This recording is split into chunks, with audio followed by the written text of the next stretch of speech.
नाज़रीन हेडलाइन सवाल की बुधाईंदासीं त कराची जे मुख्तलिफ इलाइकन में बरसात जो सिलसिलो जारी है। कराची में खबर अवां सां शेयर कई पिया। कराची में बरसात जो सिलसिलो जारी है। सिंध के मुख्तलिफ शहरन में बरसात पई है। पानी रोडन ते बीठी वियो है।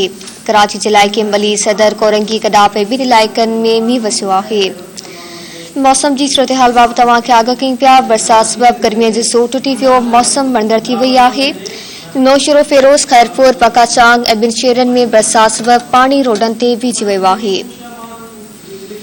सिंध जे मुख्तलिफ शहरनि में बरसात पई आहे। कराची जे इलाइके मलीर सदर कोरंगी कडाप ऐं ॿिनि इलाइकनि में मींहुं वसियो। बरसात सबब गर्मीअ जो ज़ोर टुटी वियो आहे। मौसम वणंदड़ थी वई आहे। नौशरो फिरोज खैरपुर पकाचांग ऐं ॿिनि शहरनि में बरसात सबब पानी रोडन ते बीठी वियो। आगाह कई पिया कि सिंध जे मुख्तलिफ शहरनि में बरसाती आहे। पानी रोडन ते बीठी वियो आहे। कराची में आगाह कई पिया। कराची जे इलाइके मली सदर कोरंगी में बरसात पई आहे। बरसात सबब गर्मीअ जो ज़ोर टुटी पियो आहे। मौसम वणंदड़ थी वई आहे। सिंध के मुख्तलिफ शहरन में बरसात पई है। पानी रोडन ते बीठी वियो है। मौसम की सूरत हाल बाबति तव्हांखे आगाह कयूं पिया। कराची जे इलाइके मली सदर कोरंगी गडाप ऐं ॿिनि इलाइकनि में मींहुं वसियो।